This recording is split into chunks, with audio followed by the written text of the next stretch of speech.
So nuclear weapons ruined a particular kind of life for me, right? The life of a nuclear family, the life of keeping up with the Joneses, the life of striving and grasping and ambition-sizing.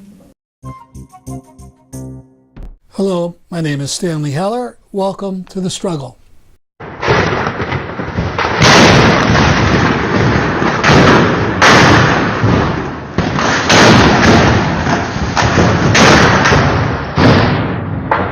Here's an appeal from the Syria Campaign website from the White Helmets. We are rescue workers, medics, and humanitarians struggling right now to save our people from relentless Syrian regime and Russian airstrikes. In 8 years, we have never witnessed such ferocious attacks on Idlib. We are devastated that the world has turned its back on us.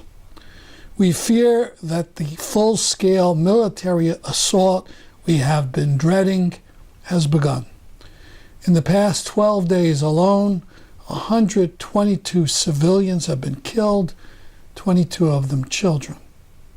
13 hospitals and medical facilities have been bombed, with the patients still being treated inside.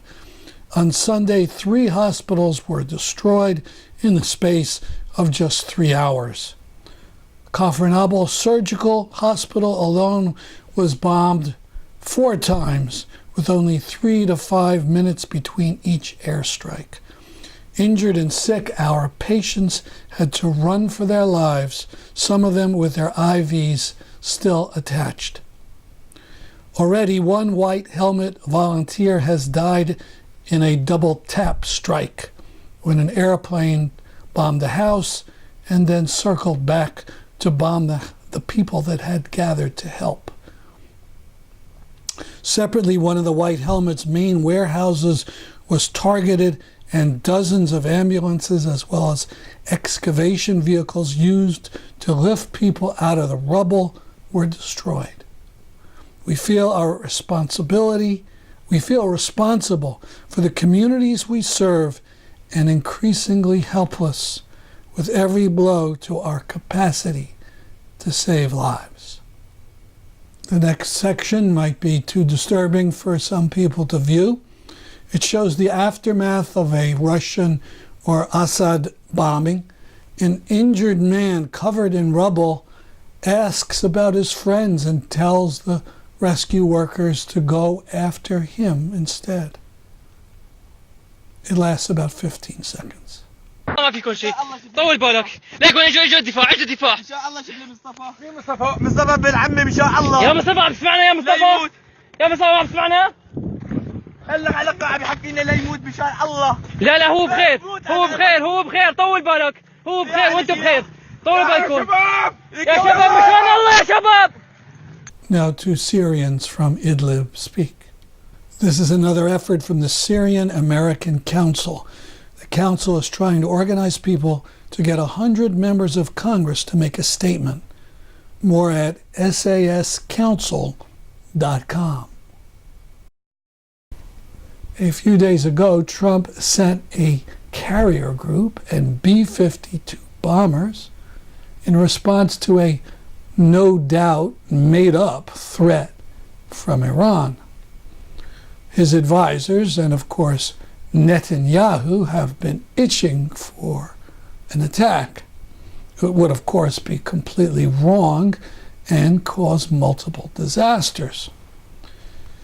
But let me give some unasked for advice to the regime in Iran. If you want to get sympathy from citizens in the U.S., clean up your act. Not only get out of Syria, but stop persecuting your own heroes. Case in point, Nasrin Sotoudeh, a prominent human rights lawyer who is facing criminal charges for defending women's rights. She's been sentenced to a prison term totaling 38 years and 148 lashes. The prison term would keep her in jail until she's 94 years old. Her crime? Mostly defending Iranian women who do not want to wear veils. Amnesty International is taking the lead in this case, amnesty.org. In Bridgeport, Connecticut, this was the Facebook event for a 2-year memorial to a police killing of Jayson Negron. About a dozen people gathered peacefully on May 9th. A large contingent of police decided to sweep them from the streets and then arrested them on a battery of charges, including inciting to riot. They even detained a reporter from Hearst Media, the biggest newspaper chain in the state. After many phone calls and the lighting up of social media, the protesters were allowed bail. They will undoubtedly require help as their cases go to court. The confrontation at the Venezuelan embassy in D.C. continues and worsens. City or federal authorities have cut off electric power and water to the embassy, and they bloodied one man who tried to throw some food to an upper floor. Anti-Maduro Venezuelans have assaulted embassy defenders physically and with sound equipment.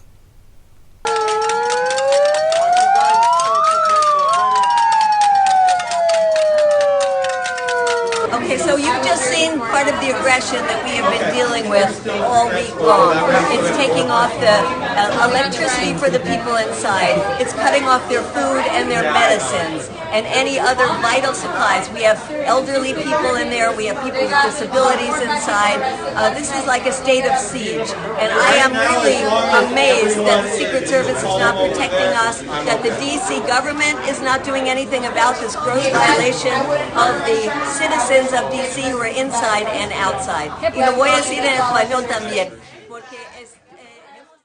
A rally in support of the occupation of the embassy by Code Pink and other forces will take place at noon on Saturday.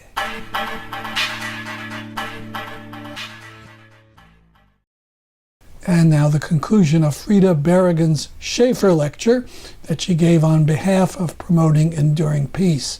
Her topics: resistance to nuclear weapons and war.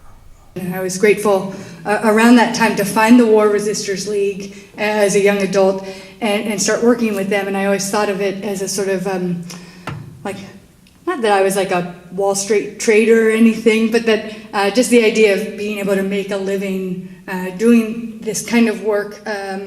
I felt like I was kind of carbon trading a little bit by spending all of my weekends and free time with the War Resisters League.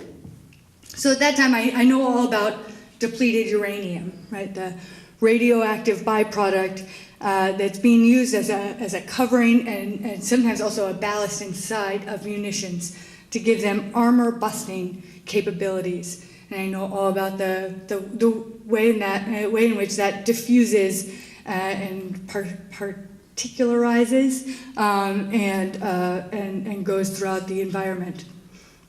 Some of my favorite times with my dad are reading, are kind of trading bad news stories. You know, oh, did you hear about the cluster bombs that are being used here? Oh, yeah, and you know, you're paying attention to the way that this is not how any of us talk, but it's just fun to do these voices. Oh, you know, the Army's trying to control the weather, and you know, right? So we go like back and forth. We're reading the same stuff, and we're trying to shock each other, and we're like two old men instead of just one old man, and we like doing that. He's reading and enjoying the articles that I'm writing and publishing, and he occasionally enjoins me not to have such a secular voice. He says, "Gosh, Frieda, this is good stuff, but you know, it sounds very secular. It's very cut and dry. You know, you should just try quoting Jesus in that article for the Progressive. Why don't you?" You know, in these times, I think, you know, they're so left.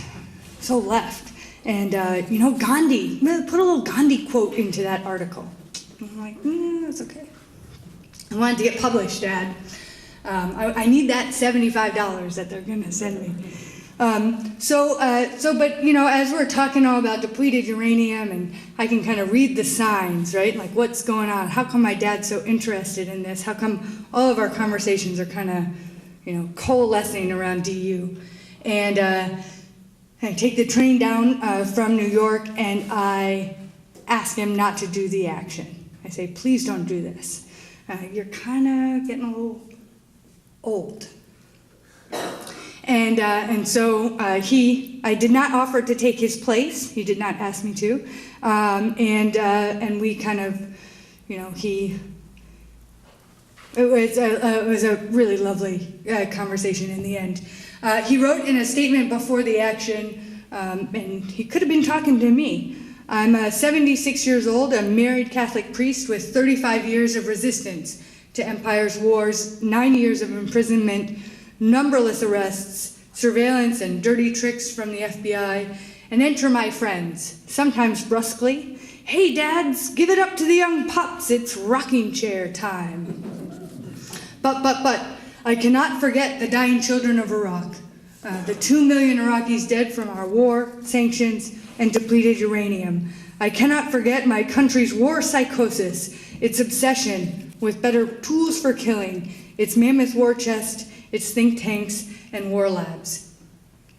My dad is sentenced to 30 months in jail, and my mom says to supporters outside at the sentencing, they were prepared for the worst, and they got it. He served some of his sentence at a youth facility in rural Maryland. Guess all the grown-up jails were full. And he is often, you know, obviously the oldest person in the visiting room. He is also the only white person in prison there, and also all the people who are the COs and the guards are all African American as well. The visiting room is designed for discomfort and has this chest-level barrier all around between the inmates and the visitors, and you couldn't put your knees under it because you couldn't be face-to-face, and you couldn't touch it. And so you sort of kind of have to lean to the side and kind of visit like this, which was no fun, but the visits were only about 25 minutes long, and so you sort of accommodated to it. It was brutally loud. The young men in there all called him Pops, which made me remember my own campaign to call him Pops when I was a teenager. He shut it down hard and fast, and then I understood why. Right? There are only one group of people who get to call Philip Berrigan Pops, and there are other inmates who are incarcerated with him. They showed him concern and respect at all times, and that was the word we got even when it wasn't visiting time. He was released right before Christmas of 2001, and his friends welcomed him back to minimum security. Hey Phil, welcome back to minimum security. Get it? You guys get it? Yeah. He died less than a year later on December 6, 2002. The bulletin of the atomic scientist Doomsday Clock stood at 7 minutes to nuclear midnight. And that was the same time as when it was created, all the way back in 1947.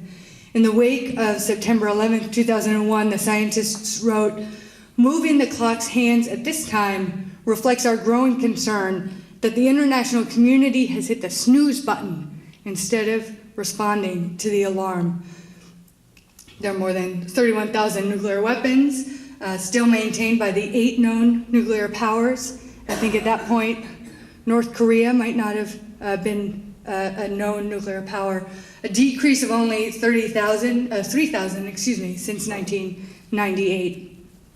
Over the next decade and a half,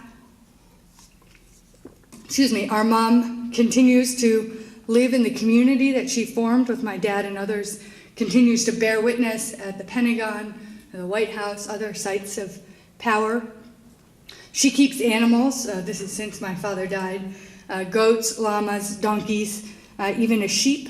She starts painting again. She's arrested repeatedly, but not in any big actions. I myself leave New York City and settle in a small town in eastern Connecticut, New London. I get married, I have 3 kids. I moved to, from New York City, big city, to New London, Connecticut, the home of General Dynamics, right? Which runs Electric Boat, a major nuclear submarine builder that's right across the harbor from us. We see it. And we are essentially a company town for the military industrial complex with all the problems that you know come along with that. My brother and sister settled down too. My brother helped to form a Catholic worker community in Michigan with his wife and another couple. They have 3 kids. My sister is a physical therapist and an activist in Grand Rapids. We're all arrested occasionally. We march, we organize, we speak, we try. As our mother approaches and passes 70, we, like lots of other people our age, start encouraging her to take it easy. Right? We didn't learn our lesson with our dad, so we tried again with our mom. And since she's 14 years younger, we have a whole other go at it, right? We start encouraging her to take it easy. Give up the rigors of community life and resistance. Give up the constant hosting and constant demonstrating. We envision and invite her into a life with her grandchildren, a life of reading stories and participating at bedtimes, art projects, sporting events. She goes, and those of you who know Elizabeth McAllister are not surprised by this, and we weren't really either. She goes in the exact opposite direction. While others are taking the reins at Jonah House, she feels free for the first time since our father's death to be a Plotshares activist again, to conspire with her friends and to plan for a rigorous and daring action. We don't know the specifics, but as all of her answers about the future muddle into a very specific kind of vagueness, we know exactly what's going on. Please don't, we say. You're too old, we say. We make our sister say that one. Think of your grandkids, we say. I will, she says. I'm not, she says. And I am, she says. This is what I have to give. I turned 44 last April 1st. It was also Easter. In the longer version of my talk, where I talk about the 5 Plotshares actions that my dad did, but between the time we were little and we were adults, half of them end up being on Easter, which often coincides with my birthday. So my birthday is all tied up in this Plotshares dad going to jail thing. But here we are, April 1st, 2018 was Easter again, and a few days later we received word of a new Plotshares action. April 4th, 2018. 7 Catholic Plotshares activists enter the Kings Bay Naval Submarine Base in St. Mary's, Georgia. They went to make real the prophet Isaiah's command to beat swords into plowshares. They chose to act on the 50th anniversary of the assassination of Dr. King, and carrying hammers and baby bottles of their own blood. It's like a funny tongue twister. The 7 attempted to convert weapons of mass destruction. They hoped to call attention to the ways in which nuclear weapons kill every day by their mere existence and maintenance. They were charged with 3 federal felonies, 1 misdemeanor, and if convicted on all counts, they could face 25 years in prison. And 3 of them are still in county jails, and Stephen Kobesa will talk more about this, but my mom, Liz McAllister, Father Steve Kelly, who's a Jesuit priest, and Mark Koval, who's part of the New Haven Catholic worker community, the Amistad Catholic worker community, remain in county jail. And the other 4 are out on bond wearing ankle monitors and required to check in with their minders at regular intervals. The Kings Bay Naval Station is home to 6 nuclear ballistic submarines, each of which carries 20 Trident missiles. Right? Every submarine carries the potential for thousands of Hiroshimas. My mother, who celebrated her 79th birthday in November in the Brunswick County Jail, feels very useful there. She feels very useful there. She's generous, empathetic, and calm in a place that encourages none of those qualities. The wheels of justice grind very slowly in Georgia, particularly because the activists are mounting a creative legal defense. They seek to portray their actions as protected under the freedom of religion, using Religious Freedom Restoration Act. And this is, it's called RFRA, which is fun to say. This law allowed the homophobic cake makers to refuse to make cake for a gay couple's wedding, right? They're seeking to demonstrate that their deeply held religious beliefs and their practice of religion is burdened by nuclear weapons and by first strike, by the Doomsday Clock, by all of these things.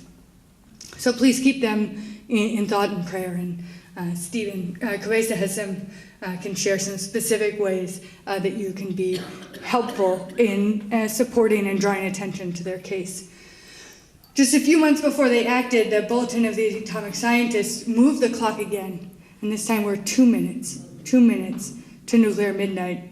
This is a dangerous time, they write, but the danger is of our own making. The danger is of our own making. Humankind has invented the implements of apocalypse, and so can invent the methods of controlling and eventually eliminating them.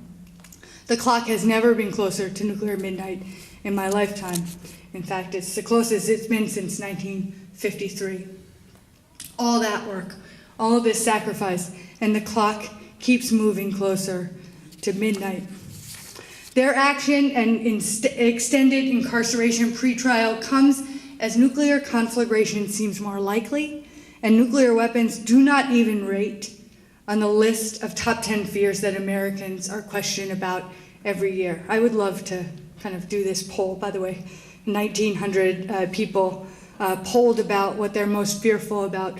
So corrupt politicians, not having enough money, high medical bills, those are all legit concerns, but those all rate much higher on the list of concerns than nuclear weapons. Putin and Trump have shredded the imperfect, imbalanced, but important fabric of nuclear arms control treaties. And Putin claims at this point that Russia is developing a new class of invincible nuclear weapons. The Pentagon has signaled recently that the United States will begin testing new types of missiles. And just to make things even more, just to pour a little bit more terror salt onto this brew, the Center for Strategic and International Studies recently said that China is improving its own nuclear arsenal in response to this new hot war dance or new Cold War. So, there's some kind of clever phrase there. But searching for signs of hope to counter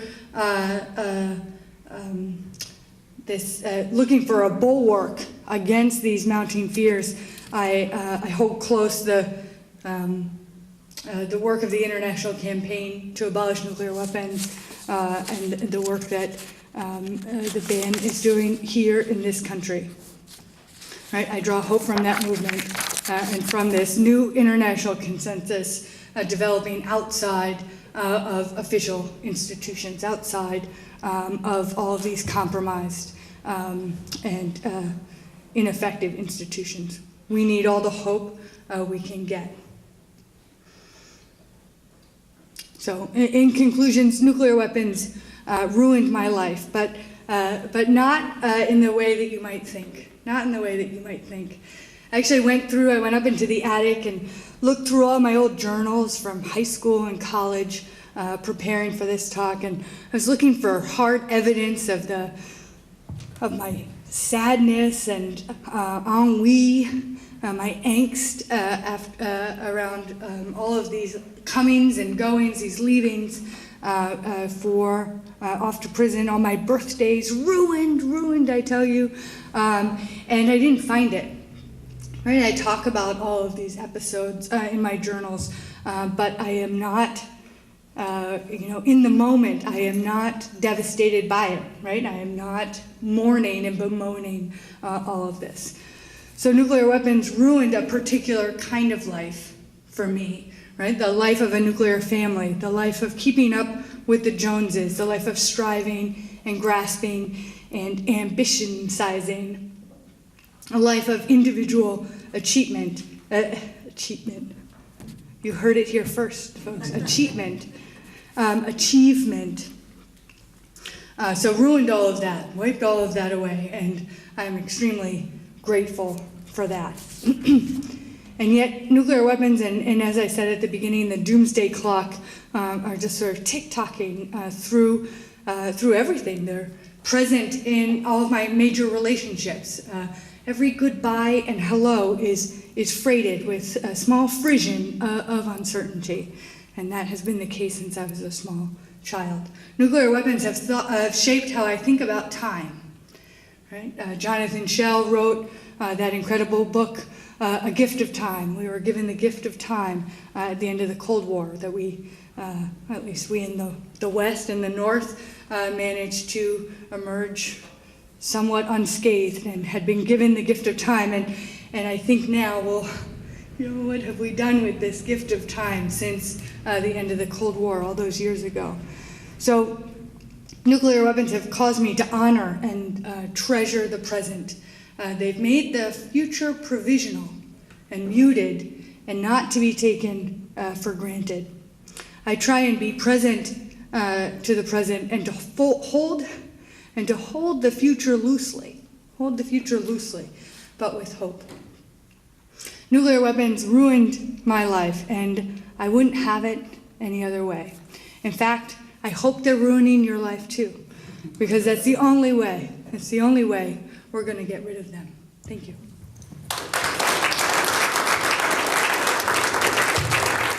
That's our program for today. See you next week at this time.